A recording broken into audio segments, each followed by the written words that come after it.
In this vlog, I want to talk to you about money, specifically how much I earn on YouTube. Although I will say now, I'm not going to give any exact figures, and there is a simple reason for that, and that is that there is no consistency. YouTube income depends on many factors. It depends how many videos I put out, how many views those videos get, how many ad clicks there are. I can't tell you whether it depends whether people skip ads or not. I don't get any visibility of any mechanism on that, so I can't tell you. So I won't encourage you to not skip ads, because I don't know what difference it makes. And we are where we are, and income is income. The scary thing is you trust YouTube implicitly, to be honest. I don't know whether people watch my videos as much as that they sort of say in their own statistics. There is no independent verification. I trust YouTube when they say, you know, the Carver videos had 95,000 views, which it has at the time of recording. It might have had more for all I know. I don't know. I have to trust their mechanisms. I have to trust the reporting of clicks and exposure, who's decided to advertise on that video, and I have to trust all that, and I don't know the mechanism. So to say how much I earn is really quite difficult. There is no straight answer, and I can look at my monthly income, and it can be up, it can be down. It, like I say, it just depends on everything and many things all at once. Time of the year. Apparently some YouTubers don't put videos out in January because they don't get so much income per video. I don't care, to be honest. I would prefer to earn more, but if the earnings are lower because it just happens to be January, then so be it. I'm not going to stop giving you content just because I'm not getting as much money this month. So yeah, there you go. It is one reason why I have independent income streams, why I've got Patreon, why I've got now YouTube channel memberships, and why I've got a store, because just relying purely on the ad revenue is not sensible. You know, basket of eggs, all chickens or whatever. Yeah, don't count your chickens and things, whatever. I've completely got my metaphors mixed up. I'm quite tired, it seems. But yeah, the point is that I can't just say I earn this much on YouTube. What I will say is a single person like me can live on the income I've got now. You wouldn't describe yourself as stupidly wealthy by any stretch of the imagination, and to be honest, most people would not want to survive on my income. I can, because I'm a single bloke with not any particular expensive tastes. I don't buy cars on finance. When I do go on holiday, I tend to do it quite big and earn as I go, so it's not really a holiday. I'm not one for spending 2 weeks on a beach somewhere hot if it costs money to fly to or something like that. That's just not my cup of tea. Nor do I go around the shops buying lots of things. I just appreciate I can't do that. It's fine. I would rather have a dream job and less money. I'm very fortunate to be able to do that. I don't have children, don't have a mortgage, not currently paying rent in the UK because I don't actually live anywhere technically at the moment. So for me it works. But if you think that all YouTubers are hugely wealthy, then yeah, definitely not. Someone like Cletus McFarland, I mean, he's got over 8 million subscribers, and I frankly appreciate what he does. I don't always get it. I mean, he's recently been off drifting in no, not even drifting, just doing burnout competitions in Australia. But he must be getting a pretty decent income, because yeah, I can live on my income. I have 53,000 subscribers. He has 8 million. But then again, he has a team. I assume the people who appear in these videos, Cooper and James, nice mullet, are paid to be in those videos, and perhaps to work on the cars. I don't really know how all that works, but I would assume so, because they're in so many videos. They haven't got regular jobs, and they're kind of full-timers with Mr. Cletus. So as soon as you start getting more people involved, then yeah, your income dwindles. That's why I'm on my own. To think, if you know, I had a great time going to Bulgaria, buying a car in Romania with rich and driving it back, and I loved having the chemistry involved. But if that's to be a permanent thing, then suddenly my meagre income is split between two people, and two people could not live on that income. So yeah, that's kind of where it is. It just about works for one, me doing everything, all the editing, all the shooting. It's why sometimes videos aren't as good as they could be. The Carver one is a key example.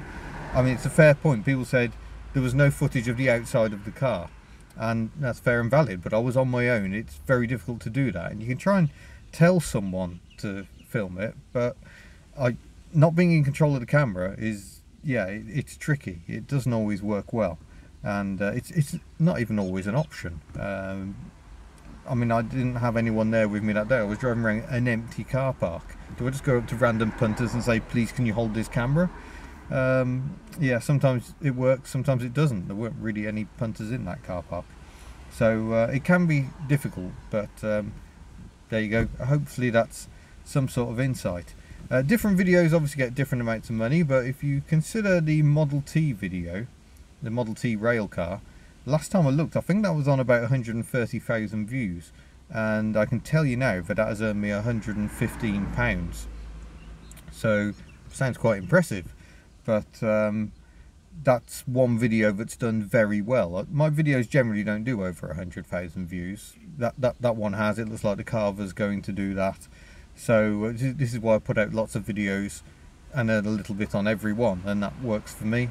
I mean, the channel is really at a nice size at the moment. I can, with a concerted effort, I can just about keep up with the comments. It gets more difficult on one, like when I had my little meltdown last year. It was last year, it's January now.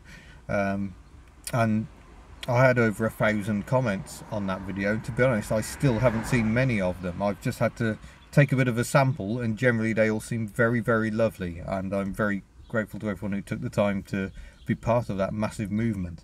But generally I try to keep on top of the comments, but they can run away from you so easily, and I feel I owe that to you. I'm earning money because of you, because of your interest, and sometimes I pick up really useful information from the comments as well. Corrections. I hate getting my facts wrong, but it's a simple fact. Whenever you say anything, especially a history piece, for a start, there will be lots of different opinions on what's right and what's wrong, and that has always been the case. There is no such thing as a definitive history, because you will always rely on people saying, oh, this is what's happened, but then you'll find someone say, oh no, that's not what happened. And the human memory is a very foggy concept. It can be very easily twisted, and we can even invent complete memories that are completely wrong. And when then someone goes, well, no, and they'll show you some evidence, and you'll be like, oh, blimey, I really was wrong. So that's kind of what happens with history. History is memories. You always get a mixture of experiences, and I know this from writing historical pieces in car magazines.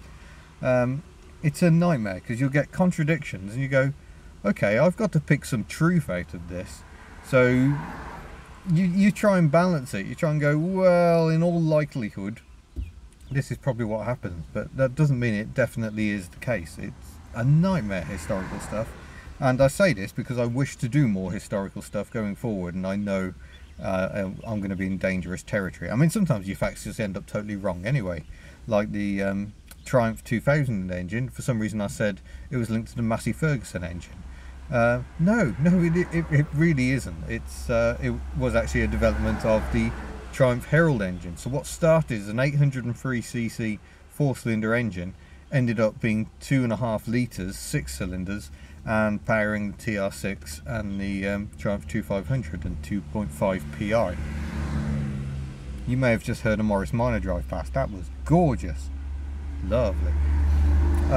So yeah, I'm sorry that there hasn't been a definitive, this is what I earn exactly, but there is no such thing as exactly. It's up and down every month. Some months are really good, if I have a number of videos that do really well. Other months not so much.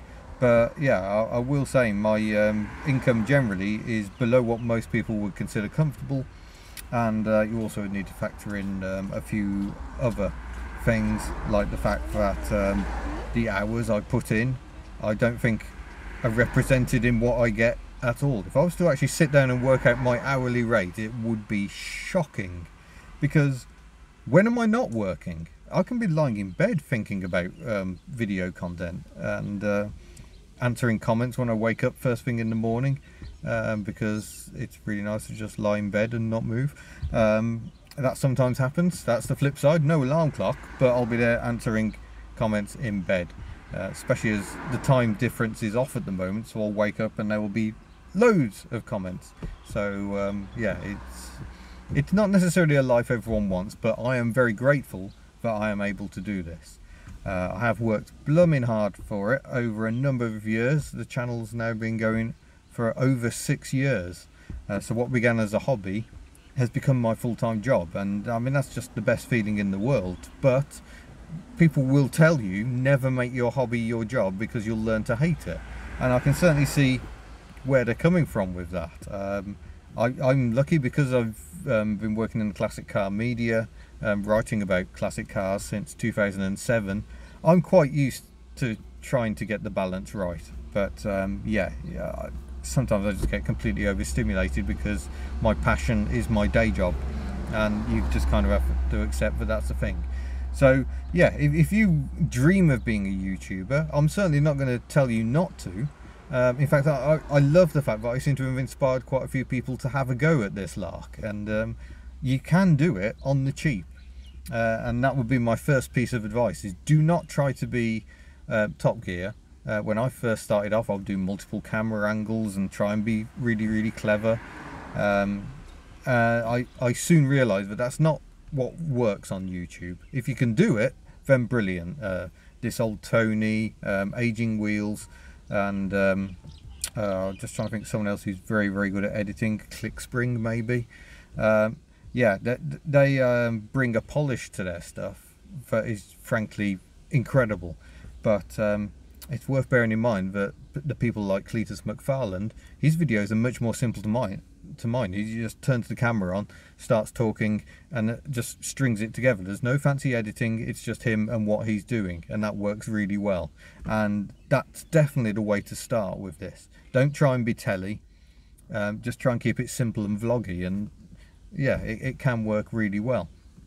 Don't try too hard to chase an audience, because if you spend too long looking at the figures, you'll get downhearted very swiftly. My first video took 2 years to get 600 views. So yeah, it can be hard at first, and now YouTube has moved a level up, so you have to work that much harder before you get a penny out of YouTube, which seems a bit unfair. I was very lucky to get in when I did. Although it's worth noting, it did take me the best part of 6 months to earn my first payment from YouTube, when I first monetized my account. And that's incredible, because the threshold is £60, I think, and it took over 6 months to earn 60 quid. And of course it's very exciting at the time, but that's a lot of videos for no money at all, and I'm afraid that's what it's like. But you use those formative years to build your style, to develop it, and if you can pick up quite a following, and you might well do, it just depends purely on luck really, and putting the right things in your sort of text so it gets picked up by the search engines. Yeah, don't expect instant success, certainly don't expect riches, because that ain't necessarily going to happen. But if you do it for the love of it, other people may well tune into your love for it, and that's what I love about YouTube. In effect, it is enthusiast viewing, because it's a cliche, but it's made by enthusiasts for enthusiasts. It's the ultimate cliche. It's not made by telly people, and I complain a lot about telly programs, but yeah, I get so sick of them. Guy Martin has been ruined for me by all the fake Jeopardy. Oh, if he can't find the right wheel nuts, the whole project's ruined, and all this sort of utter guff. Terrible. So I prefer the real life of YouTube. Thank you very much. But there you go. That's just a vlog talking a bit about money, a bit about my motivation, and hopefully inspiring a few more of you to maybe have a go at this lark. not necessarily on cars.